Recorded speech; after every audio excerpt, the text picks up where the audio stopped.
IPL champion జట్టుకు భారీ shock. Team David పై IPL governing council కఠిన చర్యలు తీసుకుంది. కోడ్ ఆఫ్ కాండక్ట్ ఉల్లంఘన కారణంగా వచ్చే సీజన్ ఫస్ట్ మ్యాచ్కు సస్పెన్షన్ విధించింది. అసలు టీమ్ డేవిడ్ ఏం చేశాడు, ఎందుకు ఈ శిక్ష పడింది? ఆ వివరాలు మా స్పోర్ట్స్ డెస్క్ అప్డేట్స్.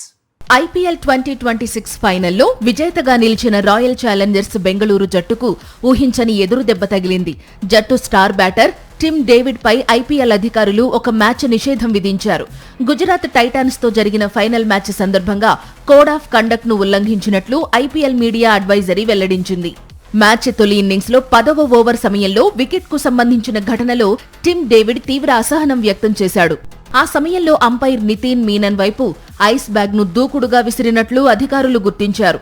దీంతో ఐపీఎల్ కోడ్ ఆఫ్ కండక్ట్ లోని ఆర్టికల్ 2.9 కింద అతనిపై చర్యలు తీసుకున్నారు. ఈ ఘటనతో పాటు సీజన్లో ఇప్పటికే 2 సార్లు నిబంధనలు ఉల్లంఘించిన టిమ్ డేవిడ్ మొత్తం 5 డీమెరిట్ పాయింట్లు కూడబెట్టాడు. ఫలితంగా ఐపీఎల్ 2027లో అతను ప్రాతినిధ్యం వహించే జట్టు తొలి మ్యాచ్కు సస్పెండ్ అయ్యాడు. అంతేకాకుండా మ్యాచ్ ఫీజులో 50% జరిమానా కూడా విధించారు. ఛాంపియన్ జట్టులో కీలక ఆటగాడిగా ఉన్న టిమ్ డేవిడ్ కు ఈ సస్పెన్షన్ పెద్ద దెబ్బగా మారింది. వచ్చే ఐపీఎల్ సీజన్ ప్రారంభ మ్యాచ్లో అతని సేవలను జట్టు కోల్పోనుంది. మరి ఈ ఘటనపై ఆర్సీబీ యాజమాన్యం ఎలా స్పందిస్తుందో చూడాలి.